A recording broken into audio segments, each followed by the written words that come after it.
Hello dear students, स्वागत है आप सभी का एक्सपी क्लासेस में। मेरा नाम है मुकुंद। कक्षा 12 गणित के अंतर्गत हम लोग बात करने वाले हैं अध्याय 5 सांतत्य तथा अवकलनीयता यानी कंटिन्यूटी एंड डिफरेंटिबिलिटी के बारे में। यह पूरा आपका वीडियो लेक्चर रहेगा। इस वीडियो लेक्चर के अंतर्गत हम लोग बात करेंगे एक्सरसाइज 5.1 के पार्ट 1 की। इसमें आपका पूरा फुल कॉन्सेप्ट रहेगा प्लस एग्जाम्पल रहेंगे।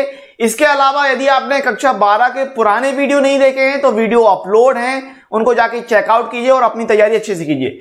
इसके अलावा सबसे इंपॉर्टेंट बात यह है कि अगर आपने अभी भी हमारा एप्लीकेशन को डाउनलोड नहीं किया है तो लिंक डिस्क्रिप्शन में है, वहां पर डेली रेगुलर तौर पर लाइव क्लासेस चल रही हैं जिनसे आप अपनी तैयारी को बहुत अच्छा कर सकते हैं। बहुत ही मिनिमम फीस पर आपको वो सारी लाइव क्लासेस मिल रही हैं। इसके अलावा हर एक चीज उस लाइव क्लासेस के अंतर्गत आपको प्रोवाइड कराई जाती है। पीडीएफ नोट्स हर एक चीज दी जाती है।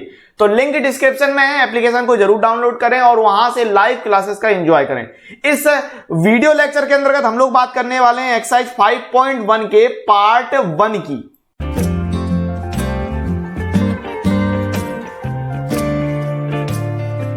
एक्सरसाइज 5.1 की बात करते हैं और यहां से आपका कंटिन्यूटी वाला कॉन्सेप्ट स्टार्ट होता है। लेकिन एक बात याद रखिएगा कि ये चैप्टर स्टार्ट करने से पहले आपने अच्छी तरीके से जो कक्षा 11 में लिमिट वाला कॉन्सेप्ट है वो अच्छी तरीके से कॉन्सेप्ट क्लियर किया हो।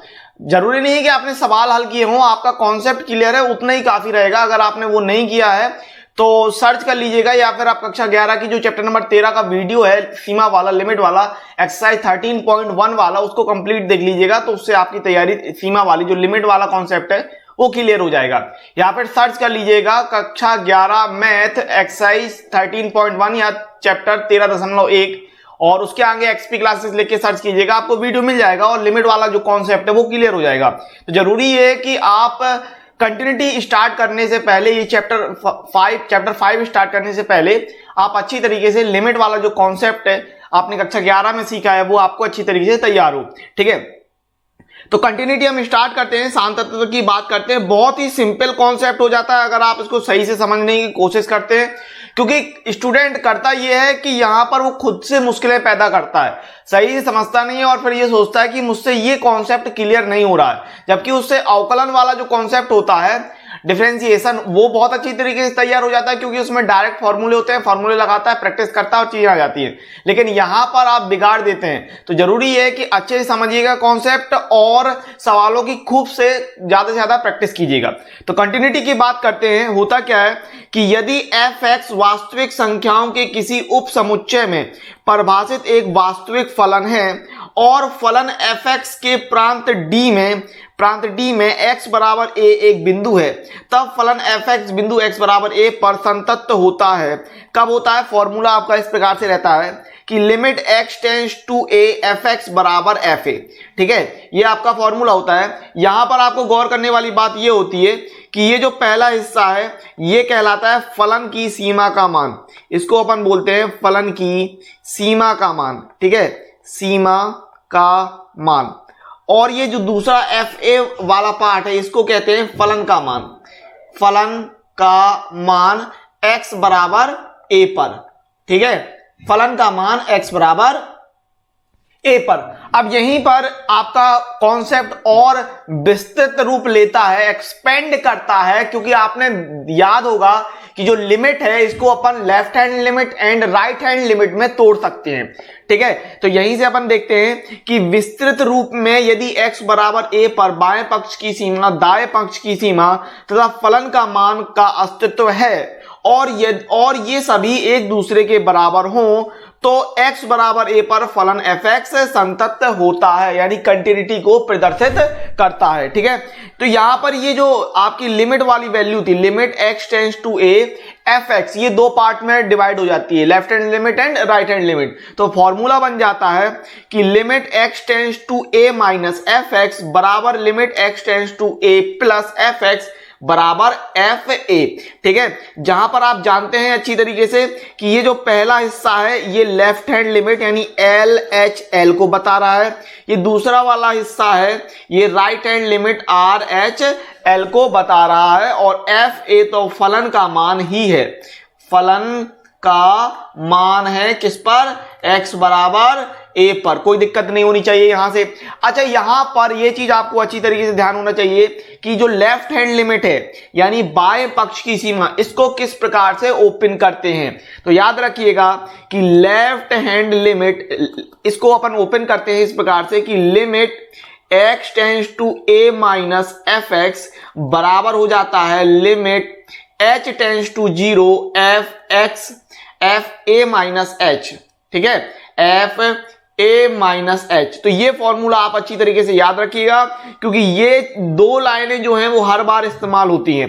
ठीक है, लेफ्ट हैंड लिमिट के लिए क्या हो जाता है एलएचएल के लिए कि limit x tends to a minus F x बराबर limit h tends to 0 F A minus H. इसी प्रकार अगर मैं बात करूं राइट हैंड लिमिट की, दाएं पक्ष की सीमा की, तो इसको ओपन किस प्रकार से करते हैं कि आर एच एल बराबर लेते हैं limit x tends to a plus F x बराबर limit h tends to 0 F A plus H. तो इस प्रकार से आर एच एल यानी राइट हैंड लिमिट जो होती है वो ओपन हो जाती है, कोई दिक्कत नहीं होनी चाहिए इसमें। और अच्छी तरीके से एग्जाम्पल को, अच्छी तरीके से एक्सरसाइज को समझिएगा, सवाल बहुत ही सिंपल होते हैं, कोई दिक्कत नहीं आती है। उदाहरण नंबर 1 की बात करते हैं। आपको कह रहा है कि x बराबर 1 पर फलन एफ एक्स बराबर 2x प्लस 3 के सांतत्य की जांच कीजिए। ठीक है, तो फंक्शन की ये दे दिया है और आपको याद रखना है कंटिन्यूटी प्रदर्शित करने के लिए अपने पास जो फॉर्मूला होता है वो क्या होता है कि limit x tends to a F x बराबर एफ ए। ठीक है, तो यहां से पहले लिमिट की वैल्यू अगर निकालते हैं तो लिमिट किस पर निकालना है, x बराबर 1 पर। ठीक है, x बराबर 1 पर ज्ञात करने के लिए कह रहा है। तो limit x tends to 1 F x बराबर limit x tends to 1, F x की वैल्यू कितनी है 2x प्लस 3, वैल्यू पुट करेंगे, x की वैल्यू 1 करेंगे तो 2 गुणे 1 प्लस 3 यानी 2 एकम 2 प्लस 3 बराबर 5। ठीक है, तो ये हो गई सीमा की वैल्यू, लिमिट की वैल्यू। इसके बाद ज्ञात करेंगे फलन का मान। तो फलन दिया है अपन को, फलन एफ एक्स दिया है 2x प्लस 3। ठीक है, तो x बराबर 1 पर अगर निकाला, x बराबर 1 पर f1 कितना हो जाएगा 2 गुणे 1 प्लस 3 यानी कि 2 प्लस 3 यानी कि 5। अब आप में से काफी लोग कहेंगे कि सर ये चीज और ये चीज दोनों बिल्कुल सिमिलर दिख रही हैं, इन दोनों में अंतर क्या है। ठीक है, तो भैया एक चीज समझिए कि दोनों में अंतर कुछ नहीं रहता है, बस इसको करने का यही एक तरीका होता है। मतलब ये कहते हैं कि ये लिमिट की वैल्यू हो गई, ये हो गया लिमिट का मान, सीमा का मान फंक्शन पर, और ये हो गया फलन का मान उस बिंदु पर। ठीक है, डायरेक्ट। तो इसी तरीके से करते हैं। तो यहां से आपने गौर किया कि जो लिमिट की value, limit x tends to 1 F x का मान आया 5 एंड जो फंक्शन की वैल्यू x बराबर 1 पर उसका मान भी आया 5। तो यहां से अपन कह रहे हैं कि चूंकि limit x tends to 1 F x बराबर f1, इसलिए x बराबर 1 पर फलन संतत है। ठीक है, फलन कंटिन्यूटी को प्रदर्शित कर रहा है, इस प्रकार से करना है। उदाहरण नंबर 2 की बात करते हैं। कह रहा है जांच कीजिए कि क्या फलन एफ एक्स बराबर एक्स स्क्वायर x बराबर 0 पर संतत है। तो फलन आपको दिया है एक्स स्क्वायर, यहां पर लिमिट की वैल्यू निकालते हैं।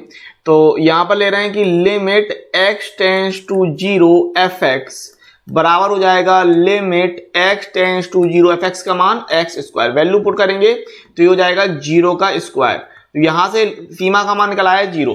ठीक है, और फलन दिया है, फलन एफ एक्स दिया है एक्स स्क्वायर एंड अपन को निकालना है x बराबर 0 पर। ठीक है, x बराबर 0 पर निकालते हैं तो ये हो जाएगा f0 बराबर 0 स्क्वायर, देन 0 स्क्वायर की वैल्यू 0। तो आपने यहां पर ये देखा कि जो लिमिट की वैल्यू थी वो भी 0 आई और जो फंक्शन का मान है x बराबर 0 पर वो भी 0 आया। तो यहां से आपने क्या कहा कि चूंकि limit x tends to 0 f x बराबर f0, इसीलिए x बराबर 0 पर फलन संतत है। ठीक है, कंटिन्यूटी को प्रदर्शित कर रहा है। ओके, उदाहरण नंबर 3 की बात करते हैं। कह रहा है x बराबर 0 पर फलन f x बराबर मॉड x के सांतत्य पर विचार कीजिए। अब यहां देखिए मॉड x की वैल्यू, तो यहां ध्यान दीजिएगा कि मॉड x की वैल्यू ओपन होती है, मॉड x को अपन ओपन करते हैं, किस प्रकार से करते हैं वो ध्यान रखिएगा। तो हम जानते हैं कि we know that mod x बराबर इस प्रकार से होता है ओपन कि x where x greater than equal to 0 and minus x where x less than 0। ये चीज आपको याद रखनी है। तो फंक्शन इस प्रकार से हो गया कि fx बराबर mod x and mod x को अपन ने ओपन कर दिया। अब यहां से जब ये इस प्रकार से टूट जाता है फंक्शन, तो यहां पर अब क्या करते हैं कि याद रखिएगा कि ग्रेटर देन इक्वल टू के लिए, ग्रेटर देन के लिए हम लगाते हैं RHL, याद रखिएगा ग्रेटर देन के लिए लगाते हैं RHL एंड लेस देन के लिए लगाते हैं LHL। ठीक है, तो यहां से अब RHL एंड LHL का कॉन्सेप्ट यहां से निकल के आता है। ग्रेटर देन के लिए RHL लगाना है, लेस देन के लिए LHL लगाना है, सीधी सीधी आप इसको याद रखिएगा। ठीक है, तो LHL एंड RHL की बात कर लेते हैं। यहां पर निकाला अपन ने RHL, ठीक है। तो सबसे पहले याद रखिएगा x बराबर 0 पर कह रहा है, तो किस प्रकार से लिखेंगे कि limit x tends to 0 plus fx, ठीक है, और ये हो जाएगा बराबर limit h tends to 0 f 0 plus h, यानी ये हो गया limit h tends to 0 fh। ठीक है, अच्छा RHL के लिए लेना है प्लस में h x, RHL के लिए लेना है प्लस में x, तो यहां से क्या निकल के आएगा, ये हो जाएगा limit h tends to 0 h निकल के आएगा, तो ये हो जाएगा h के लिए 0। ये हो गया RHL की वैल्यू एंड LHL की अगर वैल्यू निकालें, LHL की वैल्यू निकालते हैं LHL, ठीक है। तो LHL के लिए क्या दिखाएंगे कि limit x tends to 0 minus fx, ठीक है, और यहां से ले रहे हैं कि भाई limit h tends to 0 f 0 minus h। ये दो लाइनें तो आपकी हमेशा चलेंगी। RHL एंड LHL के लिए जैसे मैंने ऊपर बताया, जब मैं लेफ्ट हैंड लिमिट और राइट हैंड लिमिट बता रहा था आपको, तो LHL एंड RHL के लिए जो दो लाइनें होती हैं शुरुआत की, फर्स्ट एंड सेकंड दोनों के लिए, ये दोनों लाइनें सिमिलर चलेंगी हर बार। ठीक है, तो यहां से ये निकल के आ जाएगा कितना, ये कितना हो जाएगा, यहां से आप कह रहे हैं भाई limit h tends to 0 f minus h and LHL के लिए क्या लेना है, LHL के लिए लेना है माइनस x। अब एक बात समझ में आनी चाहिए आपको, और ये बात क्लियर होनी चाहिए कि भाई कह रहा है भाई fx बराबर माइनस x एंड आपको निकालना है f माइनस h की वैल्यू, किसकी, f माइनस h की वैल्यू, तो x के स्थान पे माइनस रखेंगे, तो माइनस एंड माइनस h, तो ये हो जाएगा प्लस h। ठीक है, तो इसमें आपको कोई समस्या नहीं होनी चाहिए। तो f माइनस h के लिए यहां पर क्या रख रहे हैं अपन, यहां से हो जाएगी value limit h tends to 0 minus and minus h, इस प्रकार से। तो ये हो गया limit h tends to 0 plus h and value put करेंगे h के लिए, तो निकल के आएगा 0। ठीक है, RHL एंड LHL आ गया। इसके बाद फलन की वैल्यू निकालनी है, तो फलन का मान कैसे, कि चूंकि fx दिया है मॉड x, अब निकालते हैं x बराबर 0 पर, तो x बराबर 0 पर वैल्यू हो जाएगी f0 बराबर मॉड 0, मॉड 0 का मान 0 हो जाएगा। तो यहां से आपने देखा कि चूंकि LHL बराबर RHL बराबर f0, तो हम कह रहे हैं कि इसीलिए x बराबर 0 पर फलन संतत है। ठीक है, फलन संतत है, इस तरीके से करना था। उदाहरण नंबर 4 की बात करते हैं। आपको कह रहा है दर्शाइए कि फलन fx बराबर x cube plus 3 where x not equal to 0 and 1x equal to 0 x बराबर संतत नहीं है, इस पर ये कह रहा है। ठीक है, तो फंक्शन जो था वो ले लिया। अब इस सवाल को लगाने के दो तरीके हैं, आप डायरेक्ट लिमिट से लगा सकते हो या फिर लिमिट को दो हिस्सों में तोड़ के, यानी LHL एंड RHL वाले कॉन्सेप्ट से भी लगा सकते हो, दोनों तरीके से आ सकते हो, कोई दिक्कत नहीं है। ठीक है, तो मैं दोनों तरीके बताने वाला हूं, ध्यान दीजिएगा। पहले लिमिट वाला कॉन्सेप्ट देख लेते हैं कि आपको कह रहा है x बराबर 0 पर, यानी कि limit x tends to 0 fx। ठीक है, तो याद रखिएगा यहां पर x नॉट इक्वल टू 0 दिया ना, तो इसके लिए लेंगे लिमिट के लिए। ठीक है, जो नॉट इक्वल टू वाला होगा वो जाएगा लिमिट पर और x बराबर 0 के लिए जाएगा डायरेक्ट। ठीक है, फलन का मान x बराबर 0 पर डायरेक्ट जाएगा एंड नॉट इक्वल टू 0 वाला जाएगा लिमिट के लिए। तो limit x tends to 0 fx, यहां पर रखेंगे limit x tends to 0, fx की वैल्यू रख रहे हैं x cube plus 3, value put करेंगे तो ये हो जाएगा 0 का क्यूब प्लस 3, तो यहां से वैल्यू आ जाएगी 3 एंड फंक्शन है fx बराबर कितना, fx बराबर 1 रहेगा, fx बराबर 1 और x बराबर 0 पर निकालें तब भी f0 का मान रहेगा 1। अब यहां पर आप गौर करेंगे तो ये जो लिमिट की वैल्यू आई वो 3 आई और जो फंक्शन की वैल्यू है x बराबर 0 पर वो 1 है। तो यहां पर आपने क्या ध्यान दिया कि चूंकि limit x tends to 0 fx not equal to f0, not equal to f0, इसीलिए x बराबर 0 पर फलन संतत नहीं है, जो अपन को दिखाना था, संतत नहीं है। अब इसी चीज को आप सेकंड मेथड के तौर पे अगर दिखाना चाहो ज्यादा लॉन्ग करके, मतलब आप चाहते हैं कि LHL RHL वाले कॉन्सेप्ट से दिखाएं तो भी आ जाएगा, कोई दिक्कत नहीं है। ठीक है, कैसे करना है देख लीजिए। LHL लेते हैं तो LHL के लिए मैंने क्या बताया आपको कि limit x tends to 0 minus fx ले लेंगे। ठीक है, तो यहां से हो जाएगा भाई limit h tends to 0 f0 minus h। ठीक है, तो ये हो जाएगा limit h tends to 0 f minus h। अच्छा, वैल्यू अपन को यहीं पर रखनी है इसी में। ठीक है, ये एक्स क्यू प्लस 3 पर ही रखेंगे, एक्स क्यू प्लस 3 पर। तो एफ एक्स बराबर एक्स क्यू प्लस 3 है ना, एक्स के स्थान पर रखना है माइनस एच, एक्स के स्थान पर रखेंगे माइनस एच, तो limit h tends to 0 minus h का होल क्यूब प्लस 3। तो यहां से कितना निकल के आएगा, ये हो जाएगा limit h tends to 0 minus h cube plus 3। Value put करेंगे तो ये हो जाएगा माइनस 0 की घात 3 प्लस 3, तो यहां से मिल गया 3। तो ये हो गया LHL। एंड RHL की अगर मैं बात करता RHL, तो RHL देख लेते हैं। तो RHL के लिए क्या भाई कि limit x tends to 0 plus fx, तो यहां से हो जाएगा कि भाई limit h tends to 0 f0 plus h, then limit h tends to 0 fh। अच्छा, वैल्यू पुट करेंगे तो एक्स क्यू प्लस 3 के हिसाब से ये हो जाएगा limit h tends to 0 h cube plus 3। अब वैल्यू पुट कर दीजिए तो 0 की घात 3 प्लस 3, तो यहां से मिल जाएगा 3। ठीक है, लेकिन जो फलन की वैल्यू थी, चूंकि fx बराबर 1 आपको निकालना है x बराबर 0 पर, तो यहां से आप कह रहे हैं कि भाई f0 की वैल्यू भी रहेगी 1। तो यहां से क्या देगा कि LHL की वैल्यू आई 3, RHL का मान आया 3, लेकिन जो फंक्शन की वैल्यू थी f0 वो आई 1। तो यहां से आपने क्या कहा कि चूंकि LHL equal to RHL not equal to f0, इसीलिए x बराबर 0 पर फलन संतत नहीं है। ठीक है, संतत नहीं है। अब आपकी मर्जी, आप किस तरीके से इसको दिखा रहे हो। LHL RHL वाले तरीके से भी मैंने बता दिया, एंड डायरेक्ट भी आपका इस तरीके से लग जाएगा, कोई समस्या नहीं है इस सवाल में। उदाहरण नंबर 5 की बात करते हैं। आपको कह रहा है कि उन बिंदुओं की जांच कीजिए जिन पर अचर फलन कांस्टेंट फंक्शन fx बराबर k संतत है, इसकी बात कर रहा। ठीक है, तो एक बात ध्यान दीजिए कि अचर फलन सभी वास्तविक संख्याओं के लिए परिभाषित है, ये कह रहा है सवाल में, और प्रत्येक वास्तविक संख्या के लिए इसका मान k है। ठीक है, इतना आपको दे रहा है, मतलब वास्तविक संख्या के लिए जो अचर फलन होता है वो परिभाषित होता है, और सवाल में कह रहा है कि fx बराबर k है, यानी वास्तविक संख्या के लिए इसका मान k है ना। हर एक संख्या के लिए कोई भी संख्या वास्तविक रखेंगे तो जो फंक्शन की वैल्यू आएगी वो k मिलेगी। यही सवाल का मतलब है। कांस्टेंट फंक्शन fx बराबर k का मतलब है कि अगर आप कोई भी रियल नंबर रखते हो, कोई भी वास्तविक संख्या रखते हो, तो वहां से जो फंक्शन की वैल्यू निकल के आएगी वह k निकल के आएगी, यानी fx का जो मान होगा वो k रहेगा हमेशा के लिए। समझे। अब यहां पर आपने एक संख्या मान ली a, माना x बराबर a belongs to capital R पर, यानी a एक वास्तविक संख्या मान ली, फलन fx बराबर k के लिए।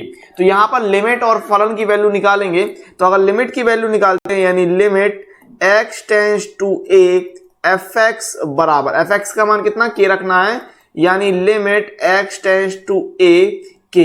अब यहां पर चूंकि x तो है ही नहीं है, तो वैल्यू कितनी आएगी, k ही आएगी, तो लिमिट की वैल्यू कितनी आ गई, k। अब यहां पर आपको कह रहा था कि चूंकि फलन दे दिया, फलन fx बराबर कितना है k।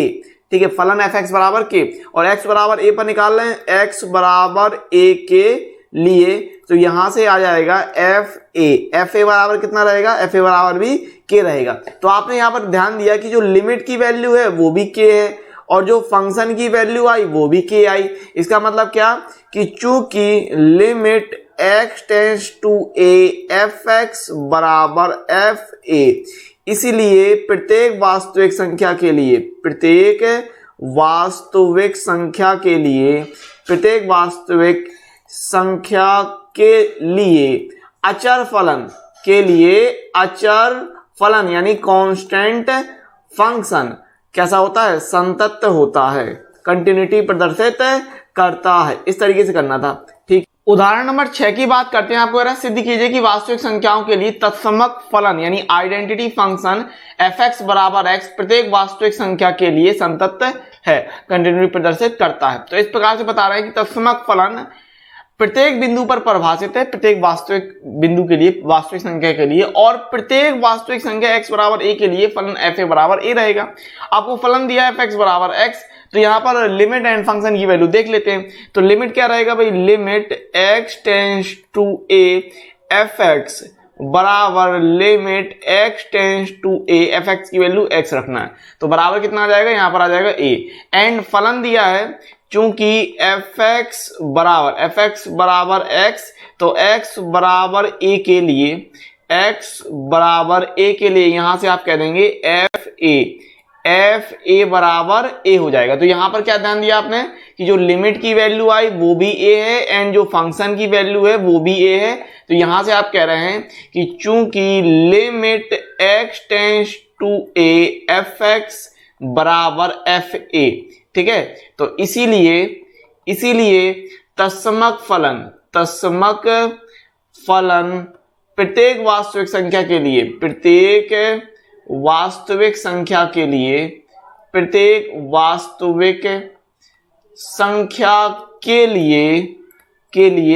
संतत है यानी कंटिन्यूटी प्रदर्शित करता है। उदाहरण नंबर 7 की बात करते हैं। कह रहा है क्या fx बराबर mod x द्वारा परिभाषित फलन एक संतत फलन है।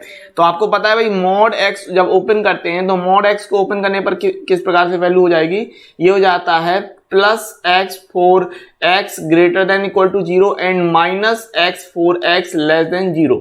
अब greater than and less than की वैल्यू लग रही है तो LHS एंड RHL वाला कॉन्सेप्ट लगाएंगे। ध्यान रखना है आपको कि ग्रेटर देन के लिए लगा देंगे, जो ग्रेटर देन होता है उसके लिए लगा देते हैं RHL एंड लेस देन के लिए लगा देंगे LHL। ठीक है, तो यहां से देखते हैं तो LHL एंड RHL की बात कर लें अगर, तो RHL लगाया तो यहां से क्या होना है भाई, limit x tends to 0 plus fx। ठीक है, तो ये हो जाएगा limit h tends to 0 f0 plus h, तो ये हो जाएगा limit h tends to 0 fh।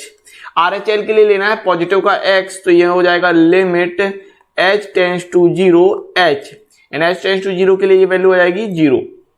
ये हो गया RHL एंड LHL के वैल्यू निकालें अगर, LHL फाइंड करते हैं LHL, तो यहां से क्या वैल्यू हो जाएगी, ये हो रहा है limit x tends to 0 minus fx। ठीक है, तो ये हो जाएगा limit h tends to 0 f0 minus h। ठीक है, तो ये वैल्यू कितनी हो जाएगी, ये हो रही है limit h tends to 0 f minus का h। अब यहां ध्यान देने वाली बात ये है कि RHL के लिए आपको लेना है माइनस x एंड x के स्थान पर रख रहे हैं माइनस h, तो क्या हो जाएगा limit h tends to 0, minus बाहर रहेगा, x के स्थान पे माइनस h रखा तो हो जाएगा माइनस माइनस प्लस, तो limit h tends to 0 plus h। ठीक है, तो वैल्यू आ जाएगी 0 एंड फंक्शन की वैल्यू अगर निकालें तो आपके पास क्या है कि चूंकि fx बराबर mod x बराबर 0 के लिए f0 बराबर mod 0 बराबर वैल्यू आ गई 0, तो RHL की वैल्यू 0, LHL की वैल्यू 0 एंड फंक्शन की वैल्यू भी 0। तो यहां से आप क्या कह रहे हैं कि चूंकि LHL बराबर RHL बराबर f0, इसीलिए x बराबर 0 पर फलन संतत है, कंटिन्यूटी प्रदर्शित करता है। ठीक है, उदाहरण नंबर 8 की बात करते हैं। कह रहा फलन fx बराबर x³ plus x² minus a के सांतत्य पर विचार कीजिए। तो फलन दे दिया है, अब यहां पर बिंदु नहीं दिया है तो हमने x बराबर a मान लिया प्रत्येक वास्तविक संख्या के लिए। माना बिंदु x बराबर a belongs to capital R के लिए। ठीक है, क्योंकि बिंदु नहीं दिया था तो एक अपने बिंदु मान के चले यहां पर। तो सीमा की वैल्यू निकालते हैं, limit x tends to a, limit x tends to a fx बराबर यहां से निकल के आएगा limit x tends to a and f x की वैल्यू रखेंगे x cube plus x square minus 1। यहां पर एक्स टेंड्स टू ए के लिए वैल्यू रखेंगे तो हो जाएगा ए cube plus A square minus 1।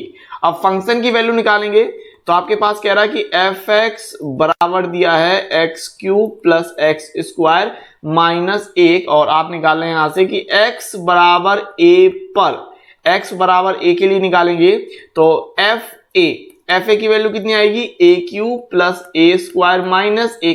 तो यहां से क्या गौर किया कि जो लिमिट की वैल्यू थी वो थी A cube plus A square minus 1 and जो फंक्शन की वैल्यू थी वो भी A cube plus A square minus 1 थी। तो यहां से क्या दिखा रहे हैं कि चूंकि limit x tends to a f x बराबर एफ ए, इसीलिए प्रत्येक वास्तविक संख्या के लिए प्रत्येक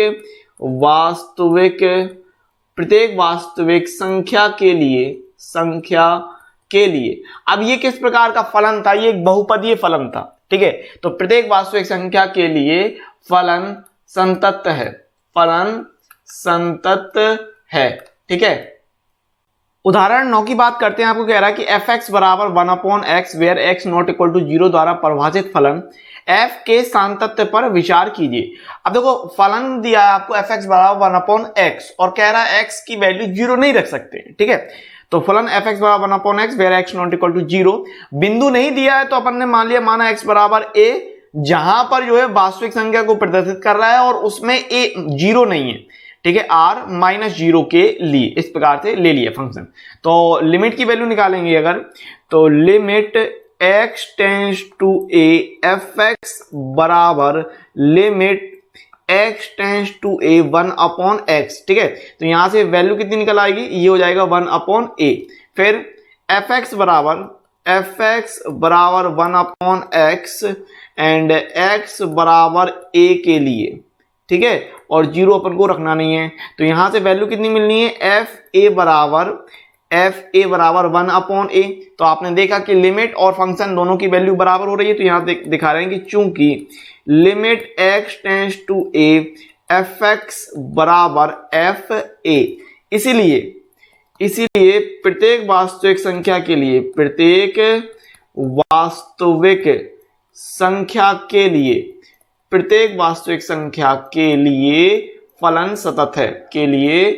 फलन सतत है। ठीक है, इस तरीके से दिखा देंगे। नंबर 10 की बात करते हैं। कह रहा है निम्नलिखित फलन के सांतत्य पर विचार कीजिए। तो फंक्शन इस प्रकार से दे दिया x plus 2 where x less than equal to 1 and x minus 2 where x greater than 1। आपको पता है लेस देन के लिए LHL एंड ग्रेटर देन के लिए RHL आपको लेके चलना है। ठीक है, तो यहां पर LHL एंड RHL वाला कॉन्सेप्ट लेके चलेंगे तो LHL लगाया LHL, तो इस प्रकार में लेंगे कि लिमिट और x टेंड्स टू 1, x बराबर 1 के लिए, बिंदु x बराबर 1 के लिए, क्योंकि यहां पर आप देख पा रहे हैं फंक्शन में 1 दिया है। ठीक है, तो x बराबर 1 के लिए लेंगे तो limit x tends to 1 minus F x. ठीक है, तो ये हो जाएगा बराबर में limit h tends to 0 f 1 minus h and LHL के लिए लेना है लेस देन वाला x प्लस 2, तो x के स्थान पर रख रहे हैं 1 माइनस h। तो ये हो जाएगा limit h tends to 0, 1 minus h रखा तो 1 माइनस h प्लस 2। ठीक है, तो वैल्यू कितनी मिल जाएगी, 2 1 3 हो जाएगा। ये हो जाएगा limit h tends to 0 3 minus h। अब h के लिए रखेंगे वैल्यू तो हो जाएगा 3 माइनस 0 बराबर 3। तो ये हो गया LHL एंड RHL की अगर मैं बात करूं RHL। ठीक है, तो RHL के लिए क्या लेंगे कि limit x tends to 1 plus F x then limit h tends to 0 f 1 plus h। ठीक है, अब RHL के लिए यहां रखना था आपको ग्रेटर देन में x माइनस 2 में। ठीक है, तो x के स्थान पे 1 प्लस h रख रहे हैं तो ये हो रहा है limit h tends to 0 and x के स्थान पे रखते हैं 1 plus h minus 2, 1 plus h minus 2। तो यहां पर आपने क्या कहा कि लिमिट h टेंड्स टू 0 ये हो जाएगा -1 प्लस h। अच्छा h का मान रखेंगे तो हो जाएगा -1 + 0 बराबर -1। अब यहाँ पर गौर करने वाली बात यह है कि LHL की वैल्यू आई 3 एंड RHL की वैल्यू आई -1। इसका मतलब दोनों ही चीजें बराबर नहीं आ रही हैं, LHL एंड RHL। तो x बराबर 1 पर फलन सांतत्य नहीं है। तो यहाँ पर आपने क्या बताया कि चूंकि LHL आपको फंक्शन, यहां से आपको फंक्शन की वैल्यू और निकालने की जरूरत नहीं है, समझिएगा। और अगर आपको फंक्शन की वैल्यू निकालनी भी है तो कहां के लिए निकालेंगे, यहां पर देखिए x < 1 कह रहा था ना, तो इसके लिए निकालेंगे, x + 2 के लिए निकालेंगे। जो फंक्शन की वैल्यू निकालेंगे वो बराबर किसके लिए दे रहा है, लेस देन के लिए, है ना, यहां पर दे रहा। तो x + 2 के लिए निकालेंगे, ध्यान रखिएगा फंक्शन की वैल्यू। लेकिन यहां पर आप कह रहे हैं कि LHL not equal to RHL, तो फंक्शन की वैल्यू निकालने की जरूरत भी नहीं है। तो कह दिया x बराबर 1 पर फलन संतत नहीं है, ठीक है, फलन सतत नहीं है, ठीक है, इस तरीके से दिखा देंगे। ओके, उदाहरण नंबर 11 की बात करते हैं। आपको कह रहा है कि भाई निम्नलिखित प्रकार से परिभाषित फलन f के समस्त यानी सभी अशांतत बिंदुओं को ज्ञात कीजिए। कुछ इस बारे में बात कर रहा है, ठीक है। तो fx बराबर ये दे दिया x + 2 वेयर x < 1, 0 x बराबर 1 एंड x - 2 वेयर x > 1। आपको पता है कि LHL एंड RHL कहां के लिए लेंगे, लेस देन के लिए लेंगे LHL एंड ग्रेटर देन के लिए ले लेंगे RHL।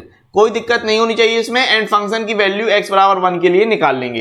तो यहां पर अगर आप फंक्शन की वैल्यू की बात करें तो fx बराबर क्या है, fx बराबर 0, x बराबर 1 के लिए, x बराबर 1 के लिए, x बराबर 1 के लिए क्या देखेंगे कि f1 बराबर भी रहेगा 0। अब LHL एंड RHL निकाल लेते हैं।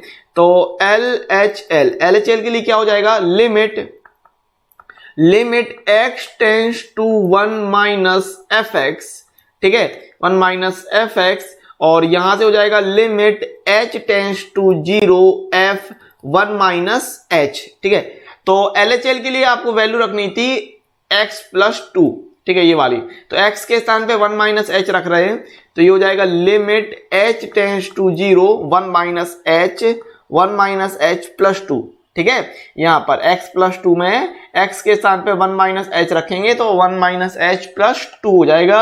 यहां से मिल जाएगा limit h tends to 0 3 - h, h की वैल्यू रखेंगे तो 3 - 0 बराबर 3। तो ये हो गया LHL एंड RHL का अगर मैं मान रखूं RHL, ठीक है, तो RHL के लिए क्या हो जाएगा, ये हो जाएगा limit x tends to 1 + fx, ठीक है। तो ये यहां से ले रहे हैं वैल्यू कि भाई limit h tends to 0 f1 + h, तो ये हो जाएगा x - 2 के लिए। RHL के लिए क्या रखना था, x - 2 के लिए। तो यहां से आप ले रहे हैं limit h tends to 0 x - 2 के लिए लेना था, x के स्थान पे 1 + h रखेंगे तो 1 + h - 2, तो क्या वैल्यू हो जाएगी, limit h tends to 0 -1 + h, value put करेंगे तो हो जाएगा -1 + 0 बराबर -1। तो यहां से क्या देखा, LHL RHL और फंक्शन की वैल्यू, तीनों की वैल्यू बराबर नहीं आ रही है। तो यहां पर क्या है कि चूंकि LHL not equal to RHL not equal to f1, ठीक है, f1, ठीक है, ये निकालना था। ओके, तो इसलिए x बराबर 1 पर फलन संतत नहीं है, फलन संतत नहीं है, ठीक है। तो इस तरीके से दिखाना था, कोई दिक्कत नहीं होनी चाहिए। उदाहरण नंबर 12 की बात करते हैं। कह रहा है क्वेश्चन इस प्रकार से कि निम्नलिखित फलन के शांतत्व पर विचार कीजिए। फंक्शन दे दिया आपको कि x + 2 where x < 0 and -x + 2 where x < 0। कुछ इस प्रकार से सवाल दिया है। LHL RHL वाला कॉन्सेप्ट लेके चलेंगे यहां से, ठीक है। तो LHL अगर आपने लिया LHL तो < वाला पकड़ेंगे, तो यहां से ले रहे हैं लिमिट x टेंस टू 0 के लिए, x टेंस टू 0 - fx, तो वैल्यू कितनी हो जाएगी, limit h tends to 0 f0 - h, ठीक है। तो यहां से कह रहे हैं भाई limit h tends to 0 f - h, ठीक है। अच्छा, लेस देन वाला पार्ट पकड़ना है, तो लेस देन के लिए है x + 2, लेस देन के लिए लेंगे x + 2, तो x के स्थान पर रख रहे हैं -h, तो ये हो जाएगा limit h tends to 0 minus h plus 2, value put करेंगे तो ये हो जाएगा -0 प्लस 2 बराबर 2। तो LHL आ गया। RHL की बात कर लेते हैं, ठीक है, RHL, ठीक है, तो RHL के लिए क्या हो जाएगा, limit x tends to 0 plus fx, ठीक है, तो limit h tends to 0 f 0 plus h, और ग्रेटर देन के लिए रख रहे हैं -x प्लस 2, -x प्लस 2 रखना है। तो यहां से कह रहे हैं भाई limit h tends to 0 f h, x के स्थान पे h रखेंगे तो ये हो जाएगा limit h tends to 0 minus h plus 2, क्योंकि यहाँ पे देख रहे हैं -x है तो x के स्थान पे h रखा तो -h हो जाएगा, -h प्लस 2, वैल्यू पुट करेंगे -0 प्लस 2 बराबर आ जाएगा 2। अब यहाँ पर एक बात गौर करने की है कि यहाँ पर इक्वल टू का साइन नहीं है, इसीलिए फंक्शन की वैल्यू आपको निकालना नहीं है, क्योंकि इक्वल टू का साइन होता तब जाके फंक्शन की वैल्यू निकालते, और चूंकि नहीं है तो आप डायरेक्ट कह देंगे कि चूंकि LHL बराबर RHL, इसलिए x बराबर 0 पर फलन संतत है, फलन संतत है, इस तरीके से दिखा देंगे। उदाहरण नंबर 13 की बात करते हैं। आपको कह रहा है कि निम्नलिखित फलन के शांतत्व पर विचार कीजिए। फंक्शन इस प्रकार से दे दिया कि x where x greater than equal to 0 and x square where x less than 0, ठीक है, तो x बराबर 0, x greater than equal to 0 दिया, तो पहले फंक्शन की वैल्यू देख लेते हैं। तो fx बराबर कहां पर निशान लगा, x के लिए, ये लगा बराबर निशान, ठीक है, तो fx बराबर x बराबर 0 के लिए, x बराबर 0 के लिए निकालेंगे तो ये हो जाएगा f0 बराबर 0, ठीक है। अब LHL एंड RHL की वैल्यू फाइंड कर लेते हैं। तो LHL की बात करें तो ये हो जाएगा limit x tends to 0 minus fx, ठीक है, बराबर limit h tends to 0 f 0 minus h। तो यहां से आप कह रहे हैं कि भाई limit h tends to 0 f minus h। अब LHL के लिए वैल्यू क्या पुट करनी है, LHL के लिए वैल्यू है x स्क्वायर के लिए, ठीक है, तो यहां से x स्क्वायर की वैल्यू पुट करेंगे तो ये हो जाएगा limit h tends to 0, x square कह रहा है, x के स्थान में माइनस h तो माइनस h का स्क्वायर, तो यहां से क्या मिल जाएगा भाई limit h tends to 0 h square हो जाएगा, वैल्यू पुट करेंगे तो ये हो जाएगा 0 का स्क्वायर, देन आंसर आ जाएगा यहां से LHL के लिए 0। LHL हो गया। RHL की अगर हम बात कर लें RHL, ठीक है, तो RHL के लिए क्या हो जाएगा limit x tends to 0 plus fx, तो यहां से आप कह रहे हैं भाई limit h tends to 0 f 0 plus h, then limit h tends to 0 fh, और RHL के लिए रखेंगे ग्रेटर देन के हिसाब से x, ठीक है, तो ये हो जाएगा x के स्थान पे h आएगा तो लिमिट h टेंड्स टू 0 हो जाएगा x, तो x के लिए रखना है तो आ जाएगा 0, ठीक है। तो यहां से आपने ध्यान दिया कि फंक्शन की वैल्यू 0 हो गई, LHL का मान 0 आया एंड RHL का मान भी 0 निकाल लिया। तो यहां से आप क्या कह रहे हैं कि चूंकि LHL बराबर RHL बराबर f0, इसलिए x बराबर 0 पर फलन सतत है, ठीक है, फलन सतत है, ओके। उदाहरण नंबर 14 की बात करते हैं। आपको कह रहा है कि दर्शाइए कि प्रत्येक बहुपद फलन, जो बहुपद फलन या बहुपदीय फलन होता है वो संतत होता है, कंटिन्यूटी को प्रदर्शित करता है। तो इस प्रकार से ले लेना। देखो यहाँ इस सवाल की मैं बात कर लूं तो यहाँ ना आपको बिंदु दिया है ना आपको फलन दिया है, डायरेक्ट कह रहा है कि एक बहुपदीय फलन संतत होता है। तो यहां पर हम बिंदु भी मान लेंगे और फलन भी मान के चलेंगे। तो माना कोई फलन fx एक बहुपद फलन है और fx को इस प्रकार से मान लिया कि a0 या इसी को a0 को a0 भी बोलते हैं, ध्यान रखिएगा।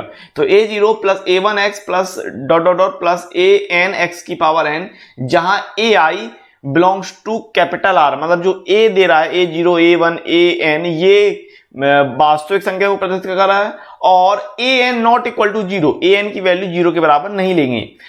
चूंकि फलन fx प्रत्येक वास्तविक संख्या के लिए परिभाषित है तो हमने बिंदु ले लिया x बराबर c के लिए फलन fx बराबर a0 a plus a1x plus dot dot plus an x की पावर n, इस प्रकार से। तो आपके पास बिंदु हो गया, फलन हो गया।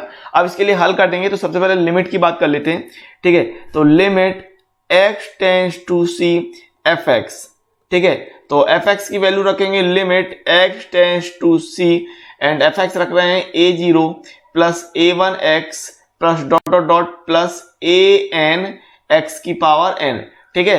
अब यहाँ x के स्थान पर c रखते हैं तो ये मिल जाएगा a0 plus a1c plus dot dot dot plus an and c की पावर n, ठीक है। तो ये हो जाएगी लिमिट की वैल्यू। अब फलन की बात कर लेते हैं तो बिंदु x बराबर c के लिए, बिंदु x बराबर c के लिए, ठीक है, x बराबर c के लिए एफ सी निकालेंगे। एफ सी की वैल्यू निकालते हैं तो कितना आ जाएगा, ये भी आ जाएगा a0 plus a1c plus dot dot dot plus an की पावर n। तो यहां आप देख पा रहे हैं कि जो लिमिट का मान है, जो लिमिट का मान निकाला और जो फलन का मान निकाला वो दोनों ही बराबर मान आ रहे हैं। तो यहां से आप क्या कह रहे हैं कि चूंकि limit x tends to c f c बराबर फंक्शन की वैल्यू एफ सी, यहां पर एफ एक्स लेंगे, limit x tends to c f x बराबर एफ सी हो गया। इसलिए प्रत्येक वास्तविक संख्या के लिए बहुपदी फलन सतत होता है, ये दिखा दिया, ठीक है। उदाहरण नंबर 15 की बात करते हैं और ये कह रहा है कि एफ एक्स बराबर बड़े कोष्टक के अंदर x, ये बड़े कोष्टक के अंदर x, इसको कहते हैं ग्रेटेस्ट इंटीजर फंक्शन। कक्षा 11 के चैप्टर नंबर 2 में आपने चीज पढ़ी होगी, एफ एक्स बराबर बड़े कोष्टक के अंदर जो x होता है उसे अपन बोलते हैं महत्तम पूर्णांक फलन यानी ग्रेटेस्ट इंटीजर फंक्शन, ठीक है। द्वारा परिभाषित महत्तम पूर्णांक फलन के असंतत के समस्त बिंदुओं को ज्ञात कीजिए। जहां बड़े ब्रैकेट के अंदर x दिया है उस महत्तम पूर्णांक को प्रकट करता है जो x से कम या उसके बराबर है। अभी सवाल को समझने की कोशिश करते हैं, उससे पहले जरूरी है कि आपको ग्रेटेस्ट इंटीजर फंक्शन किस तरीके से वर्क करता है ये आना चाहिए, ठीक है। तो मैं एग्जांपल के तौर पे आपको बता देता हूं कि यहाँ पर चीजें किस प्रकार से होंगी। तो ग्रेटेस्ट इंटीजर फंक्शन की इस तरह समझ लीजिए, जैसे कि अगर वैल्यू दी है 1.2 तो ग्रेटेस्ट इंटीजर फंक्शन के लिए ये वैल्यू हो जाती है 1, और यहीं पर अगर लिखा है कि 2.3 तो ये वैल्यू हो जाती है 2, ठीक है, 2 हो जाती है 2.3, ठीक है। तो ग्रेटेस्ट इंटीजर फंक्शन इस तरीके से काम करता है। लेकिन यहां पर एक चीज याद रखिएगा कि अगर लिखा है कि माइनस का 1.2, माइनस का 1.2 के लिए ये हो जाएगा माइनस का 2 एंड माइनस का 2.3 के लिए ये वैल्यू निकल के आएगी माइनस का 3, ठीक है। अब ऐसा होता क्यों है, इसको अगर मैं समझाने की कोशिश करूंगा आपको, तो अगर मैं नंबर लाइन की बात करूं, नंबर लाइन पे अगर आप इसको ड्रॉ करने की कोशिश करते हैं तो कि 1.2 की बात कर लें तो 1.2 कहां होगा, 1 एंड 2 के बीच में कहीं होगा, यहां पर 1.2 इस तरीके से 1.2। तो करते क्या है कि 1.2 ग्रेटेस्ट इंटीजर फंक्शन के लिए आप क्या लेते हैं, 1.2 से जो बाईं तरफ है, ध्यान रखिएगा 1.2 से जो बाईं तरफ जस्ट पूर्णांक है, 1.2 से बाईं तरफ जस्ट पूर्णांक क्या है 1 है, तो 1 ले लेंगे, ठीक है।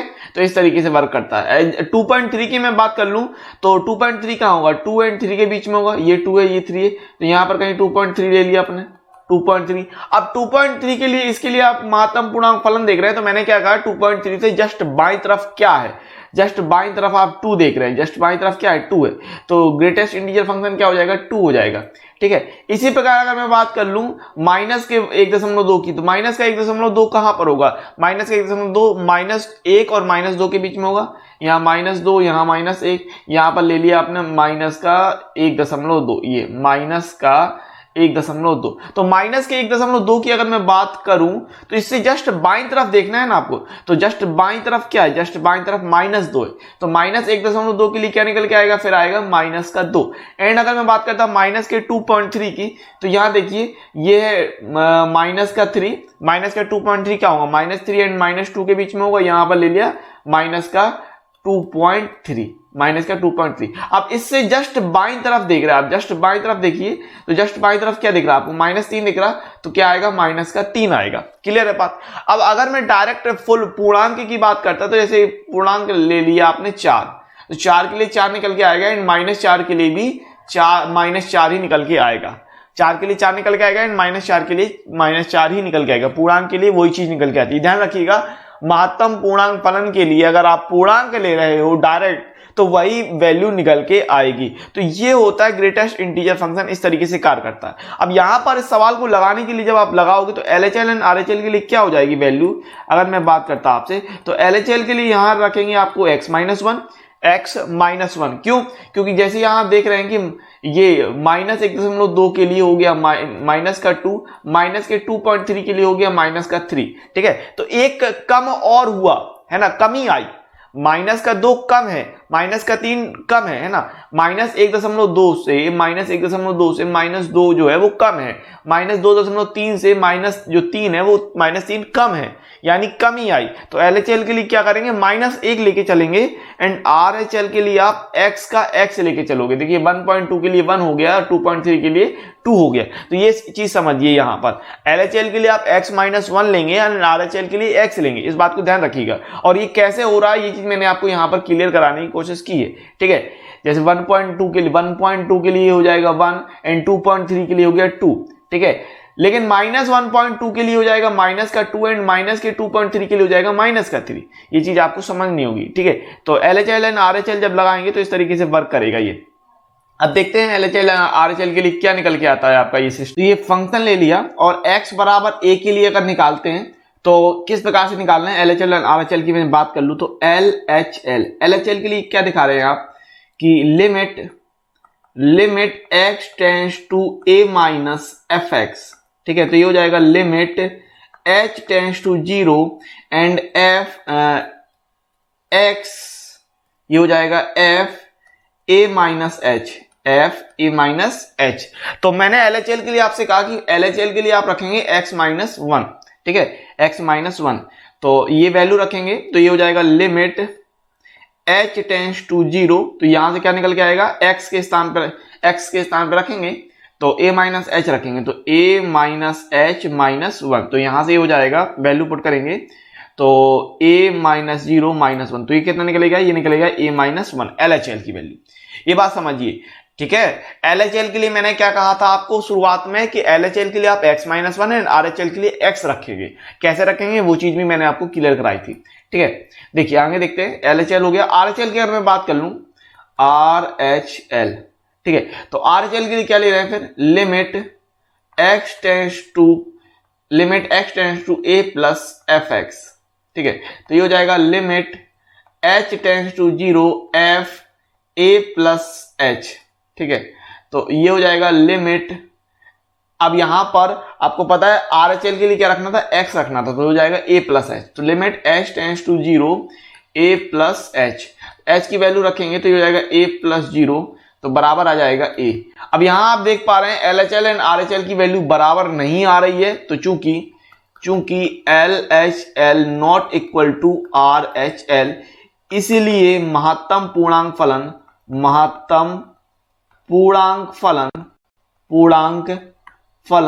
सतत नहीं होता है। ठीक है, इस तरीके से दिखाना था, कोई दिक्कत नहीं है। अगर महत्तम पूर्ण, आपको ध्यान रखना है महत्तम पूर्णांक फलन किस तरीके से वर्क करता है, बस एक बात को ध्यान रखना। मैं एक बार और क्लियर करा देता हूं महत्तम पूर्णांक फलन की बात। मान लीजिए लिखा है 1.9, तो 1.9 के लिए निकल के आएगा 1। ठीक है, लेकिन अगर लिखा है माइनस का 1.9 तो माइनस के 1.9 के लिए हो जाएगा माइनस का 2। इस बात को ध्यान रखिएगा। कैसे होता है ये बात भी क्लियर है कि संख्या रेखा से आप अच्छी तरीके से क्लियर कर सकते हैं। जैसे 1.9 है, 1.9 कहां होगा, 1 एंड 2 के बीच में होगा, यहां पर ले लिया 1.9, ये हो गया 1.9, है ना। तो इससे जस्ट बाईं तरफ की संख्या लेनी है। बाईं तरफ की संख्या क्या है, 1 है, तो क्या ले लिया, 1 ले लिया। अगर मैं यहां पर भी बात कर लूं तो माइनस का 1.9 कहां होगा, ये होगा -2 एंड -1 के बीच में, तो ये हो जाएगा -2 यहां पर। इस तरीके माइनस का 1.9 यहां होगा। अब इससे जस्ट बाईं तरफ की संख्या लेनी तो क्या हो जाएगी, -2 निकल के आएगा। तो यही चीज मैं आपको क्लियर कराने की कोशिश कर रहा हूं कि प्लस के लिए तो आप x ले रहे हैं, प्लस के लिए क्या ले रहे हैं, x ले रहे हैं, यानी RHL के लिए आपने x लिया एंड जब LHL की बात करें, माइनस की बात करें, तो फिर आप x-1 लेते हैं।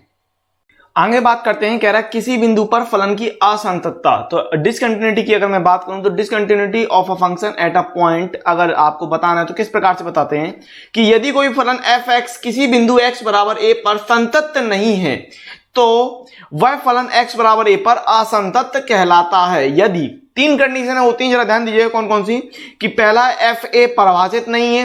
अगर x बराबर a पर फंक्शन का मान परिभाषित नहीं हो रहा है, अपरिभाषित हो रहा है, तो जो फलन होगा वो असंतत कहलाएगा, डिसकंटिन्यूटी को प्रदर्शित करेगा। दूसरी कंडीशन कि limit x tends to a minus F x not equal to limit x tends to a plus F x. इसका मतलब क्या कि LHL और RHL का मान बराबर नहीं है, तब असंतत दिखाएगा। या फिर आप कह रहे हैं कि तीसरी कंडीशन में कि limit x tends to a F x not equal to f a. अगर ये तीन कंडीशन लागू हो रही हैं तो हम कह देंगे कि फलन जो है, फंक्शन जो है, वो डिसकंटिन्यूटी यानी असंतत को प्रदर्शित कर रहा है। ठीक है, आगे बढ़ते हैं, देखते हैं कि संतत फलनों का बीजगणित यानी कि अलजेब्रा ऑफ कंटिन्यूअस फंक्शन किस प्रकार से काम करता है।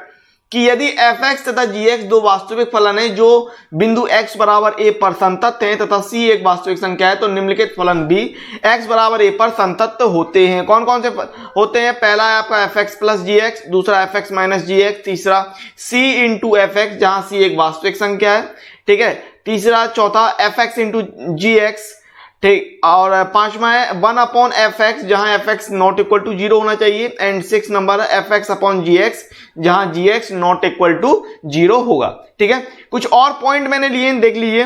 दो संतत फलनों का संयुक्त फलन संतत होता है। इसके अलावा यदि फलन f अपने प्रांत d में यानी डोमेन d में संतत है तो फलन मॉड f भी अपने प्रांत d में संतत होगा, मॉड्यूलस f भी संतत होगा।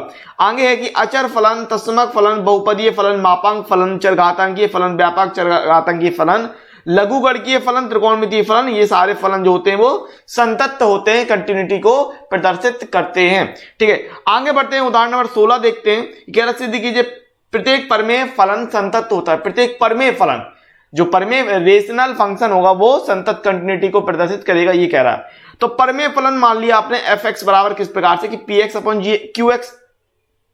आपको पता है कि जो परमेय संख्या होती है वो पी बटे क्यू होती है। परमेय संख्या पी बटे क्यू होती है, फलन के लिए आप पी एक्स बटे क्यू एक्स कर लेंगे, और जहां पर q x not equal to 0, हर की वैल्यू 0 नहीं होनी चाहिए, तो q x not equal to 0। अब यहां एक चीज समझने वाली है कि जहां पी एक्स और क्यू एक्स बहुपद फलन है, जो px और qx होगा, जो कुछ भी होगा वो एक बहुपद फलन होगा, और चूंकि बहुपद फलन सतत होते हैं इसलिए परमेय फलन भी सतत होता है। सिंपल सी बात है, इसमें ज्यादा कुछ करने के लिए है नहीं है, आपको सीधा सीधा कह रहा है भाई। परमेय फलन की बात करूं तो आपको पता है कि भाई परमेय संख्या क्या होती है? परमेय संख्या होती है p बटे Q where Q not equal to 0। And परमेय फलन की अगर मैं बात कर लेता तो यहां पर आप कह देंगे कि px अपॉन qx, जहां पर qx नॉट इक्वल टू 0 होना चाहिए। ठीक है, अब ये जो px और qx आप ले रहे हैं, ये px और qx बहुपद फलन कहलाएंगे, और बहुपद फलन खुद में फलन संतत होते हैं, इसलिए परमेय फलन भी संतत फलन है। सीधा सिंपल। उदाहरण नंबर 17 की बात कर लेते हैं। कह रहा है कि साइन फलन के संतत्व पर विचार कीजिए। अब यहां पर आपने मान लिया कि माना f x equal to sine x. ठीक है, अब x बराबर a के लिए निकाल लेते हैं, x बराबर a। अब a क्या है? बिलोंग्स टू कैपिटल R, वास्तविक संख्या को प्रदर्शित कर रहा है। ठीक है, तो इसके लिए निकालेंगे अगर, तो LHL RHL एंड फंक्शन की वैल्यू निकालेंगे। तो LHL देख लेते हैं सबसे पहले। तो LHL यानी कि limit x tends to a minus F x, यहां से क्या निकल के आएगा? Limit h tends to 0 f a minus h। तो फंक्शन में रख देंगे तो ये निकल के आएगा limit h tends to 0 sine a minus h। अब यहां साइन a माइनस b का फॉर्मूला लगा देंगे आप, तो ये हो जाएगा limit h tends to 0 sine a cos h minus इसके अलावा कॉस a साइन h। ठीक है, इतना हो जाएगा।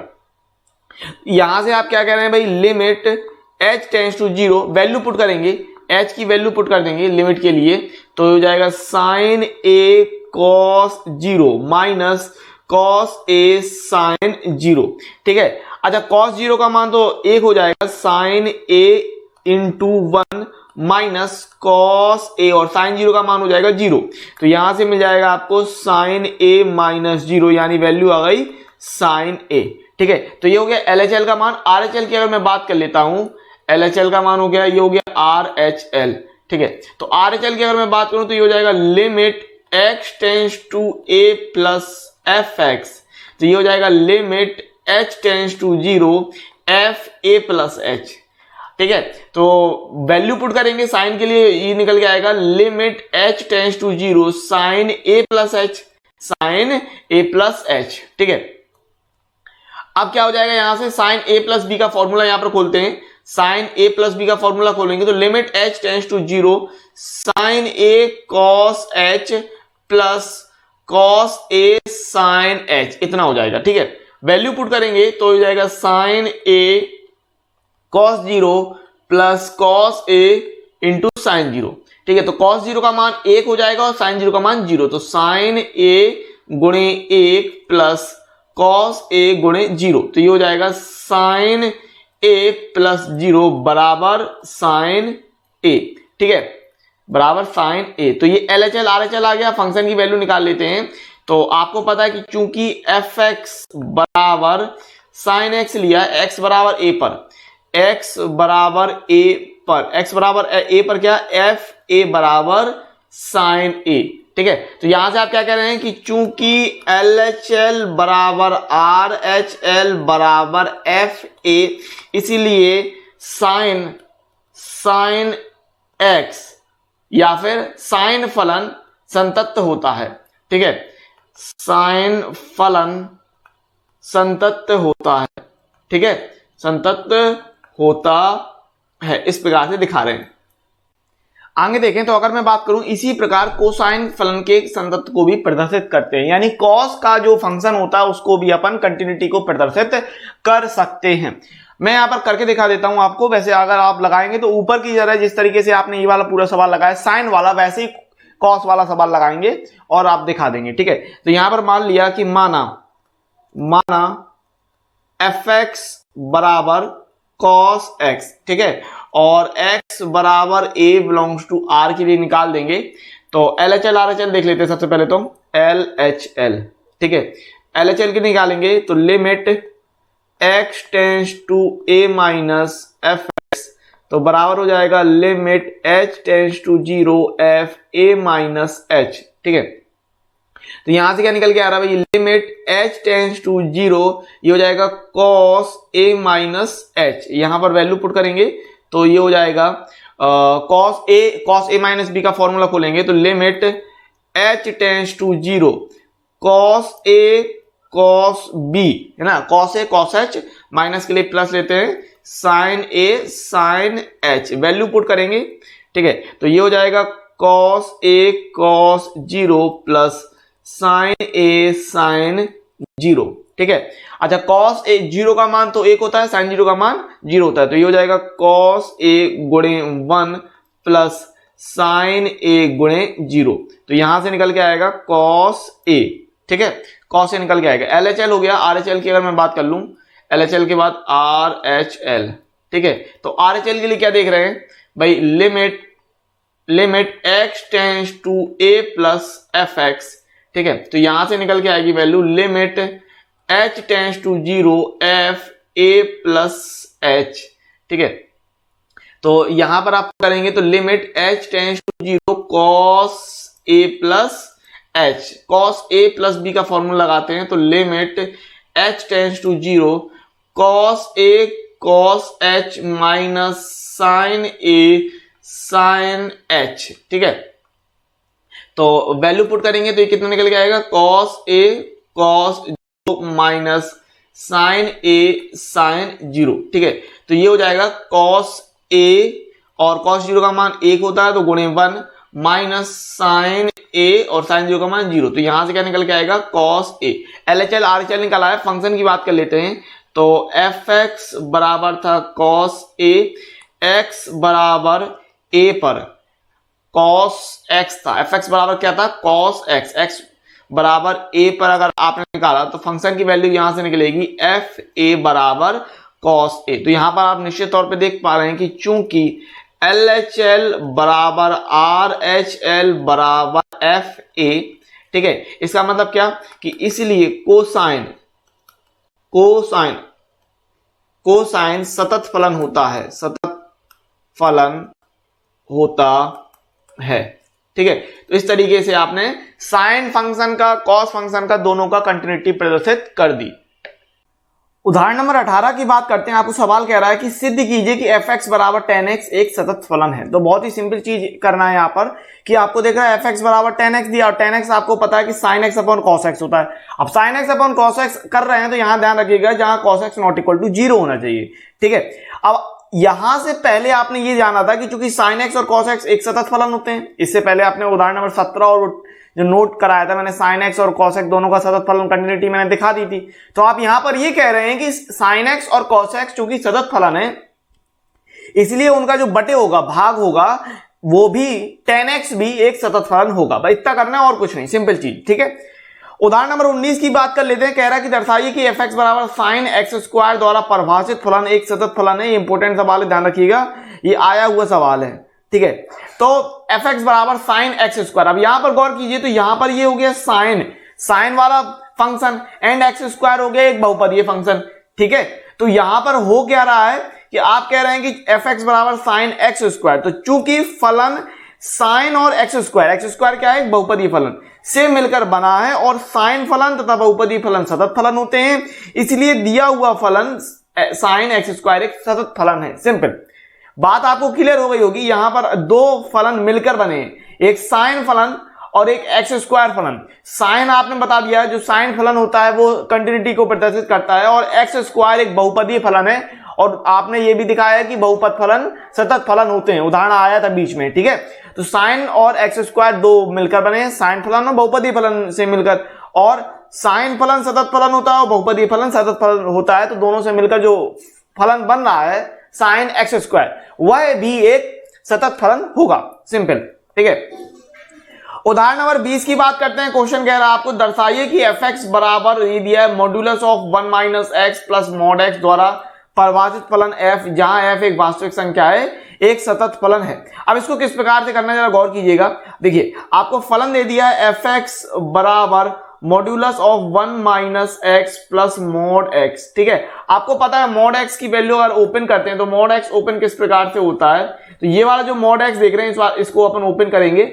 मॉड एक्स को ओपन करेंगे तो ये होता है x where x greater than equal to 0 and minus x where x less than 0। ये करते हैं कि नहीं करते हैं, बिल्कुल। अब यहां पर जो अंदर वाला मॉड्यूलस x है उसको ओपन करेंगे तो यहां से fx कितना कर देंगे, fx की अगर मैं बात करता हूं तो x greater than equal to 0 के लिए एंड x लेस देन 0 की, इसके लिए ओपन करना है कि नहीं करना है, ठीक है। अब अगर मैं ग्रेटर देन इक्वल टू 0 के लिए कहता हूं तो 1 माइनस एक्स प्लस एक्स कर देते हैं। ग्रेटर देन इक्वल टू 0 के लिए प्लस एक्स रखना है, तो यहां पर आपने प्लस एक्स रखा तो ये प्लस एक्स माइनस एक्स कटेगा तो ये वैल्यू निकल के आएगी 1, ठीक है। ग्रेटर देन इक्वल टू के लिए निकल के आएगी वैल्यू 1 एंड लेस देन की अगर मैं बात करता हूं लेस देन के लिए रखेंगे माइनस एक्स, तो यहां पर माइनस एक्स रखेंगे तो कितना निकल के आएगा, ये हो जाएगा 1 minus x and minus x, तो ये हो जाएगा 1 माइनस 2x। तो यहां से आप कर रहे हैं 1 माइनस 2x लेस देन के लिए, ठीक है। तो ये हो गया ग्रेटर देन के लिए एंड लेस देन के लिए। तो इस प्रकार से आपने ओपन कर दिया फंक्शन को। अभी देखिए क्या करना है, अभी LHL RHL लगा लीजिए। तो LHL RHL लगाते हैं, LHL, ठीक है।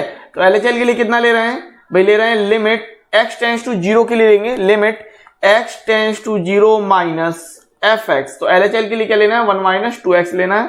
तो ये हो रहा है limit h tends to 0 f 0 minus h, यानी ये हो गया limit h tends to 0 f minus h। अब वैल्यू पुट करेंगे तो ये हो रहा है भाई limit h tends to 0 1 minus 2 x के स्थान पे माइनस h, तो ये कितना हो जाएगा limit h tends to 0 1 minus minus plus का 2h, h टेंड्स टू 0 के लिए h रखेंगे 0 तो 1 प्लस 2 गुणे 0, तो यहां से वैल्यू निकल आएगी 1। ये हो गया LHL का मान। RHL की अगर मैं बात कर लेता हूं, RHL का मान अगर निकालें तो RHL के लिए कितना हो जाएगा, देखिए x टेंड्स टू 0 के लिए तो limit x tends to 0 plus fx, ठीक है। Limit x tends to 0 plus fx, तो यहां से ये कितना ले रहे हैं, limit h tends to 0 f 0 plus h, यानी ये कर रहे हैं limit h tends to 0 fh, ठीक है। और RHL के लिए आपको वैल्यू कितनी रखनी है, ग्रेटर देन के लिए वैल्यू रखनी है 1, ठीक है। तो यहां से कितना हो जाएगा, ये हो जाएगा लिमिट h टेंड्स टू 0 1, ठीक है। और h है नहीं है तो यहां से भी वैल्यू निकल के आएगी 1। अब अगर मैं फंक्शन की वैल्यू बात करूं तो चूंकि fx बराबर किसके लिए कह रहा था, देखो बराबर कह रहा था यहां पर, बराबर कह रहा था 1 के लिए, तो एफ एक्स बराबर कितना ले रहे हैं, एफ एक्स बराबर ले रहे हैं 1 एंड x बराबर 0 पर, x बराबर 0 पर f 0 हो जाएगा 1। तो यहां से आपने क्या गौर किया कि चूंकि LHL बराबर RHL बराबर F0, इसीलिए x बराबर 0 पर फलन सतत है, फलन सतत है। ठीक है, तो इस तरीके से दिखाना था, ये हो गया। तो इस प्रकार से यह वीडियो यहीं समाप्त होता है। उम्मीद है यदि वीडियो आपको बहुत पसंद आया होगा। यदि वीडियो आपको अच्छा लगता है तो वीडियो को लाइक, शेयर और कमेंट्स करने के साथ साथ चैनल को यदि आपने अभी तक सब्सक्राइब नहीं किया है तो चैनल को सब्सक्राइब कर लीजिए और बेल नोटिफिकेशन को प्रेस करके ऑल सेलेक्ट जरूर कर लीजिएगा, नहीं तो हमारे जो वीडियो आते हैं उनका आपको नोटिफिकेशन नहीं मिलेगा और आप कहेंगे कि सर ये क्लास नहीं हुई, जबकि वो क्लास हो चुकी होगी। तो इस बात को ध्यान रखिएगा, बेल नोटिफिकेशन को ऑल सेलेक्ट जरूर कर लीजिएगा। इसके अलावा हमारे सोशल मीडिया प्लेटफॉर्म के हैंडल जो हैं वो आपको लिंक जो है वो डिस्क्रिप्शन में मिल जाएंगे, वहां पर जाइए, आप हम लोगों को फॉलो भी कर सकते हैं एक्सपी क्लासेस को। तो इंस्टाग्राम, फेसबुक, टेलीग्राम, ट्विटर, इन सब जगह के लिंक आपको वहां पर मिल जाएंगे। कोई भी प्रॉब्लम होती है तो इंस्टाग्राम पर आप मुझसे पूछ सकते हैं, डीएम कर सकते हैं, आप अपनी बात रख सकते हैं, मुझसे कह सकते हैं। अब इसी के साथ मिलते हैं अगले वीडियो में, तब तक के लिए नमस्कार, जय हिंद, जय भारत, वंदे मातरम।